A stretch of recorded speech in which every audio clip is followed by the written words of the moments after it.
What's up, YouTube? Sarah Winstead, a bikini athlete and a coach for Pro Physique, coming at you this week with a video about goal setting, New Year's resolutions, how to stick to them, my top 5 tips. So let's go ahead and just dive right in. This is a sit down video. I've got my bubbles here, which is one of my tips for kind of sticking to your goals, sticking to your resolutions. Always have some fun drinks with you. Makes hydration easier.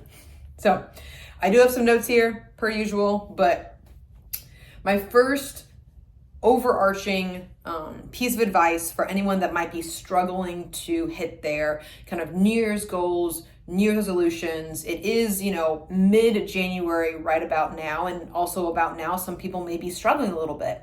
Maybe they took things too strong on January 1st or January 2nd. Maybe they set too high of goals for themselves. Maybe they're feeling overwhelmed. Maybe they're just like, screw it. I already went off track or off plan. I'm just going to kick the can and just say, screw it. I'm just going to end up like this. Don't let that be you. I'm here to help. So yes, before I dive into everything else, I do want to mention as well that we have opened our transformation challenge, New Year, New Start. It's 90 days. It starts on February 10th. A link to sign up is below. We are also offering not only just $50 for standard entry, which gets you training plans, meal plans, Facebook support, coaches weekly live Q&As and things like that. We also have guided coaching for that 90-day period of signing up with myself or one of my other amazing Pro Physique coaches to get the guidance, the accountability, the support, the customized, nutrition plans, feedback about your training, weekly accountability. And so if you're interested in that, definitely click the link below in my description box. You can sign up, get your ticket now. You can get immediate access to the download library. And then of course the Facebook group opens later this month, or you can join me and we can have fun for the 90-day transformation challenge. So that is honestly one of the ways that I'm going to go into to stick to your New Year's goals. So, overall, I definitely recommend that your goals align with your desires, with what you want for you and yourself. Not what people tell you, not what people are like externally putting pressure on you, like, oh, try this, oh, do this, oh, this worked for me, it'll work for you. And I'm just like, no, it won't. Everybody is different, but your goal has to align with who you are as a person or who you want to be, the new you. What would the new you do and things like that as well. And making the choices and setting up the goals for that person that you want to be and having a strong why behind it. That strong why, that what lights your fire is going to help get you up in the morning, because people talk a lot about motivation. It comes and goes, sometimes on an hourly basis. It's like one minute you're just like, hey, I'm good, let's go to the gym, I'm gonna fill up my water bottle. The next minute you're doom scrolling on social media and you're just like, well, not going now. Beat the lazy, number one. So, but the strong why can very much help you kind of come back to yourself, write it down, put it on a sticky note, write it in a journal, put it on your mirror in your bathroom where you see it every single day about why you're doing this. And I tell my competitors this, I tell my lifestyle clients this, it does not need to be tied to a number on a scale or a placing in a show or a trophy. I'm like, it needs to be something a little bit deeper than that. That can be part of it, but that's not the ultimate reason, because again, that's very hard to rely on the days when shit gets hard, when you're going 1,000 miles an hour, kids are here, husband is there, spouse is there, friends are here. And it's just like, oh, I don't want to do this. I don't want to stick to it. And it's just like, no, you want to be that person, that new person, and that, improved you. What would they do? So my first tip definitely goes along with that kind of, aligning your goal with what you actually want, is developing habits. Number one, habits within your long-term goal. So this creates consistency and sustainability with long-term results. Okay. This, your goals, your resolutions should be a little bit lofty, should be a little bit longer term, looking further into the future of who you want to be. But this is where I kind of get on my soapbox a little bit about crash dieting or fad diets or the latest and greatest thing. I'm not above trying something new or trying something you've never done before. It's scary and things like that. I'm all about that. But I'd rather us create and develop habits that work for you and your lifestyle and get you closer to your goals rather than following something like a 75 hard or a Whole30 or this, carnivore or keto or intermittent fasting or anything like that. Because again, while that can be useful, I'm not going to knock those things and say they haven't transformed people's lives, because they have. I understand that and I respect that. But for the majority of people, I haven't seen, the long-term results, and they can, but if it kickstarts something for you and helps you learn, helps you develop the habits, help you create the consistency within your long-term goal, then do that, then go for it. But looking baseline habits, I'm talking about things like hydration, sleep, going to the gym, walking, eating more fruits and vegetables. Those 5 things, not the most sexy things in the world. It's not going to get me on a magazine cover or anything like that. But those baseline habits, I call it like the low-hanging fruit of what you can work on to create small changes over time. That's what's going to get you towards that goal and that long-term sustainable change and improvement to your life that you want to see. It's, and again, you can learn from dieting styles. You can learn from challenging yourself to something like a 75 hard or whatever you choose to do and holding yourself accountable. That can be fantastic if you can stick with it. And if you don't enjoy that sort of process, like a 75 hard, a Whole30, a very restrictive, nutrition plan or anything like that as well. If you don't enjoy it to some degree, if you're constantly sitting there crying because you can't have fruits and vegetables because you're carnivore and you're just like, well, I can't have it. I can't have it. I can't have this. I can't have that. If you're crying over it every single day, the likelihood of you sticking with it, it's not that high, guys. Because again, you should actually enjoy this process, enjoy the grind, or embrace it at least, or at least respect it and being like, look, I'm doing something, it's fucking hard. I'm trying to make the food taste good. I'm trying to stick with it as best as I possibly can. It's not the most fun process because I'm in contest prep. It's not the most fun process. I'm hungry. I'm tired. But we're getting through it. And I respect it as a challenge to myself because, again, I chose to do this. You choose your hard. You choose to do these things in order to get you to your goals. And that's one of the things down below here is you always have a choice. Always have a choice. So, pushing into discomfort. Letting go of old habits, of the old you, and old thoughts that no longer serve you. Those are all within developing habits to fit you, your lifestyle, and who you want to be, or your new and improved lifestyle. So that's number 1. Number 2, SMART goals. You probably heard this 1,000 different ways. It's a mini, of my overarching advice as far as like putting parameters on it. The where, the when, the how, the timeline. And that is about holding yourself accountable to those kinds of things, being specific with those kinds of things. Not just saying, I want to go to the gym. Well, when? Put it in your calendar. I'm going to go to the gym Monday, Wednesday, and Friday. As soon as I drop the kids off from school, I'm going to hit it on the way home at like 9 a.m. Monday, Wednesday, and Friday. Great. Put it in your calendar. Set an alarm. Remind yourself. Hold yourself to that standard. That can be very good and very easy to adhere to rather than just saying, oh, I want to go to the gym. Because life happens, guys. It does. So, and I have mad respect for those people that actually go to the gym in the evenings because I'm just like, a lot of stuff can happen between like 8 a.m. and 5 p.m. And mad respect if you make it there in the evenings. Great. That's fantastic. I'm so proud of you. I can't do that. But again, this is where if I followed a plan that said I had to go to the gym at night, I wouldn't be able to stick to it. So creating the habits and the lifestyle that fits for you, and having a SMART goal. So that is specific, measurable, attainable, realistic, and timely. Wow, I just remembered all of that. I didn't even have a note on that.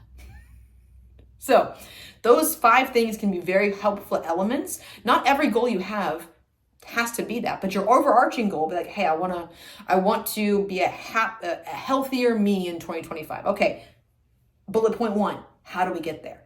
What are the many steps that we have to take, making mini goals for yourself along the way that are specific and measurable and realistic and attainable and timely can be very helpful in helping you make the steps to get there that are more digestible than just saying, I want to be healthier, or I want to lose weight, or I want to, do these kinds of things. Like, these are overarching great, but then diving and digging deeper, that takes time, that takes effort.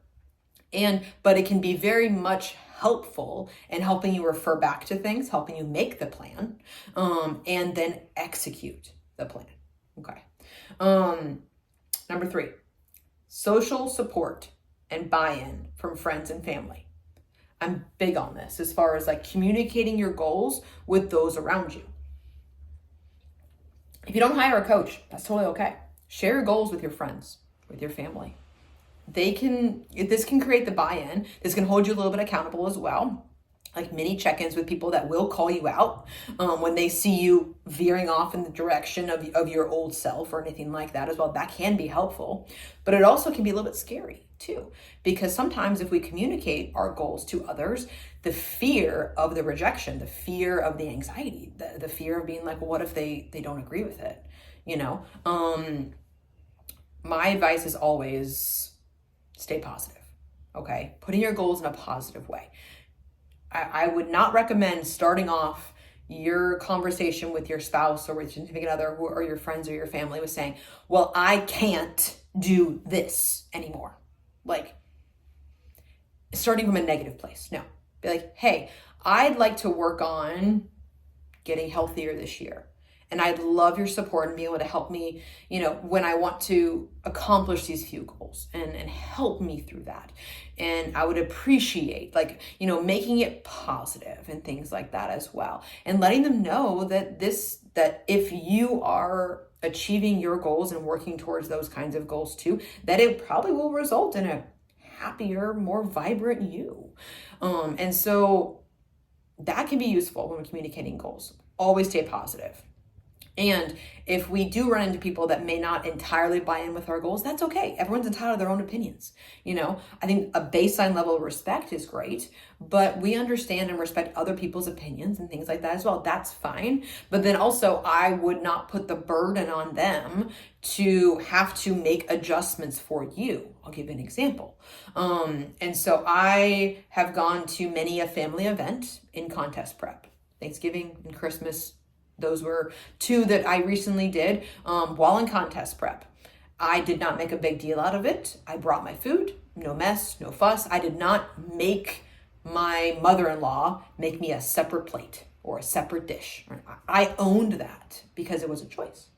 And I didn't cry over my food. I actually like my food. It goes back to developing the habits, creating the consistency, finding a plan that works for you. I'm just like, hey, it's my food, it's my plate. I'm here.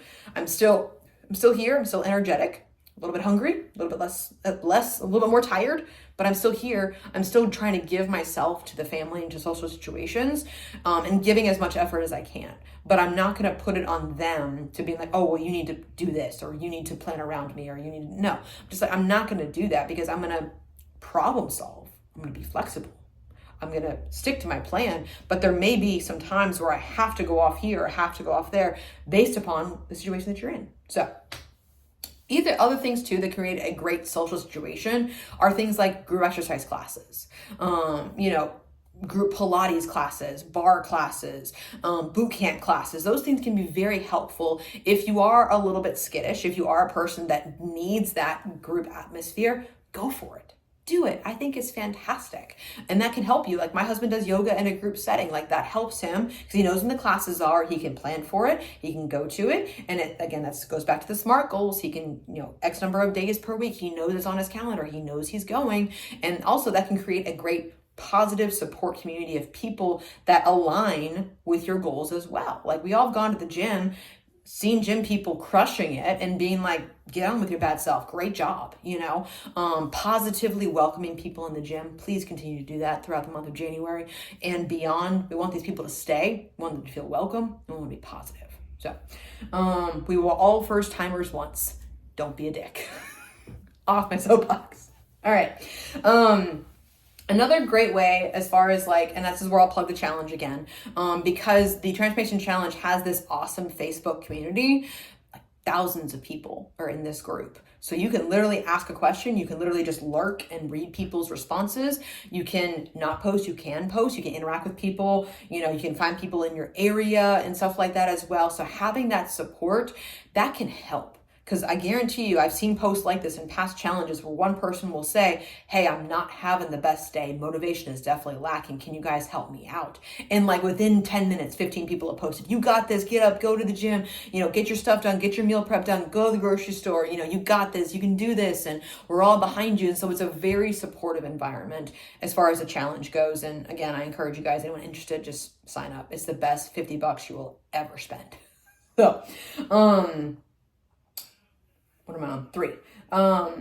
Approach versus avoidance. So this means like thinking about your new goals, or maybe a new dieting plan or a new nutrition plan or exercise plan. Think about it from an inclusive standpoint. Like, hey, I want to eat more protein.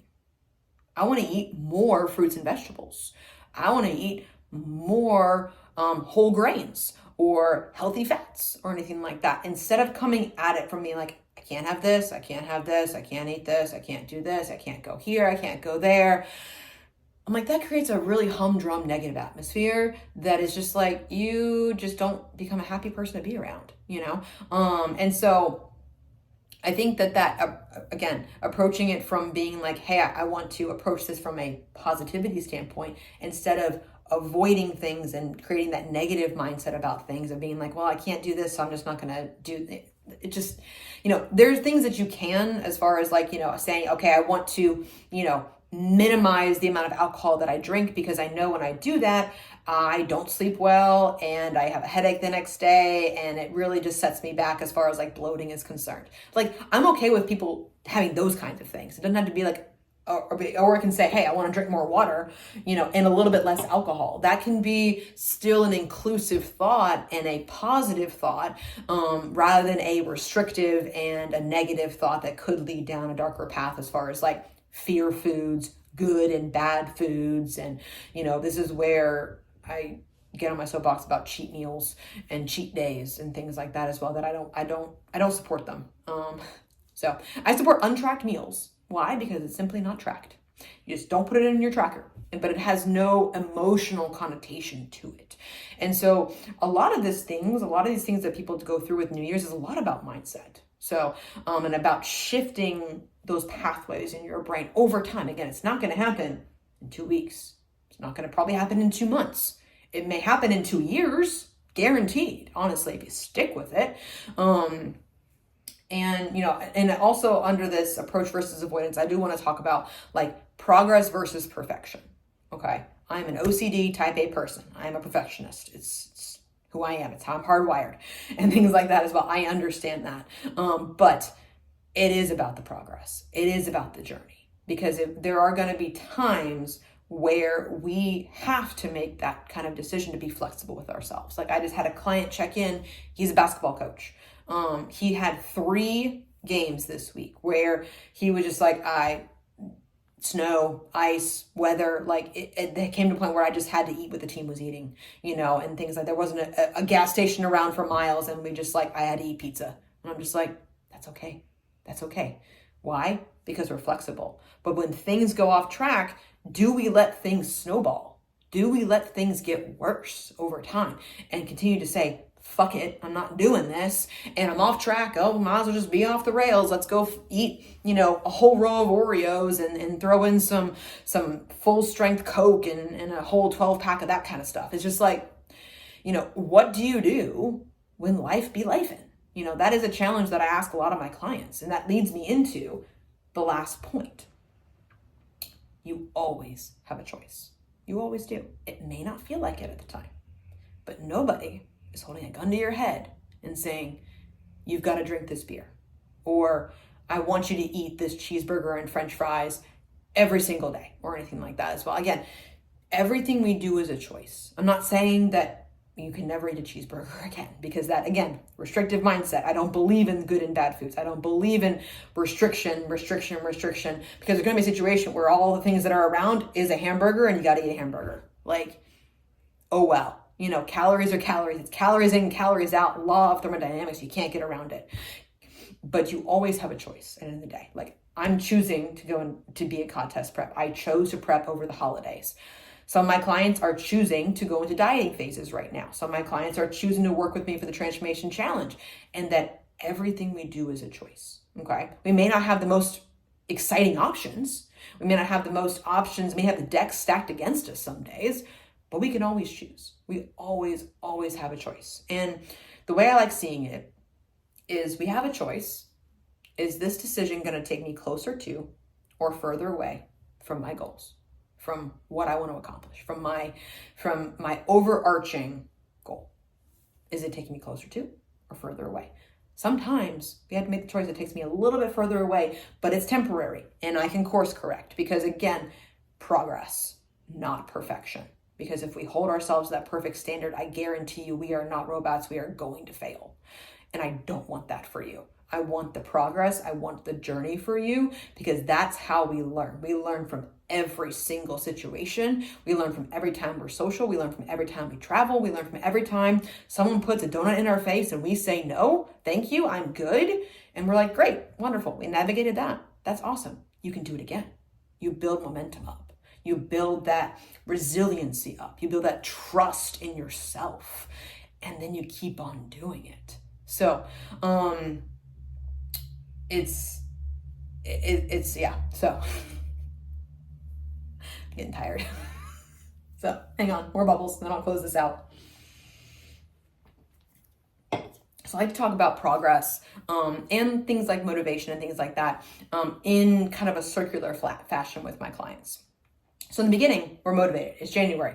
Capitalize on that. Use that fire that is lit, because it's not always going to be lit. Some days it's going to be brighter than others, but you're motivated over here to put in the work, to put in the effort. This is a good chunk of time, whatever that time looks like for you. And then once you're consistently putting in the work over here, we start to see some results. We start to see something improve, something change, get closer to our goals, maybe hit a mini goal. Maybe, we walked, more this week than we did last week, or we got closer to our water goals this week, or we ate protein at every single meal this week. And then we see the results as far as like, oh, I felt more satiated because I ate more protein, because I drank more water, because I slept better. I'm not as hungry. Oh, this is cool. That continues the cycle of us wanting to put more work in, to see more results and see the impact of our work and feel that accomplishment and celebrate those wins. And again, the trust you get in yourself and the confidence you get in yourself to execute and continue to do that, it gives you, again, that confidence to do it over and over and over again until you look back 6 months from now and you're just like, holy shit, I'm a different person. This is great. I am on track with where I want to be this year. So I hope you guys found this helpful. I realize this is a lot of like soapbox stuff, or me being a little bit more passionate, because I am passionate about this topic as far as like setting some good goals, figuring out a way for you to get there that is sustainable for you. Because again, the baseline of anything is consistency, adherence, and sustainability.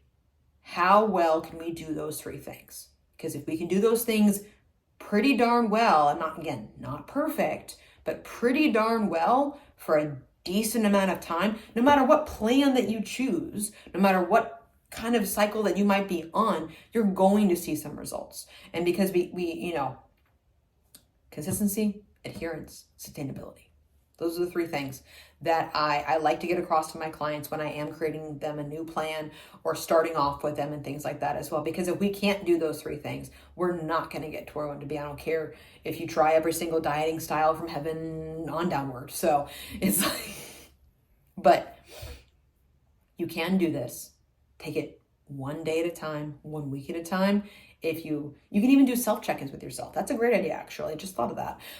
As far as like maybe checking in with yourself, if you don't want to hire a coach yet, if you're not in a financial situation to be able to afford it, I get it. Trust me, we're a luxury.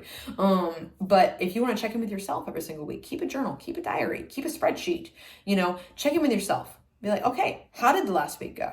How many sessions of cardio did I get in? How was my nutrition? How is my digestion, my sleep, my hunger, my recovery? How is my stress management going? Check in with yourself and be like, okay, well, what can I celebrate this week? What can I improve upon? And look back and be like, okay, where did I go off track? Where did I start to veer off into the lane of yesteryears and things like that? Where did I resort to old habits and things like that and old ways of thinking? And if you did, I challenge you to catch yourself. Challenge the thoughts and then change them. Reframe it. Make it better. And challenge yourself to do even better the next week. And not like 0 to 100. Because again, not perfection. 1%. And that could be, drank a little more water. Like I said, ate a little more fruits and vegetables. Ate a little more protein. Went to the gym, made all my sessions at the gym and said, last week I didn't do that. Or I figured out that if I drop my kid off at daycare, I can go for a walk around nearby the facility in a park or something like that. It doesn't have to always be like gym, nutrition, and things like that as well. Improving your overall quality of life too, that helps those kinds of things a whole lot better. So, hope you guys enjoyed this. Let me know what questions you have. Like, comment, subscribe, all the things. You guys know what to do. And I will catch you guys in the next video.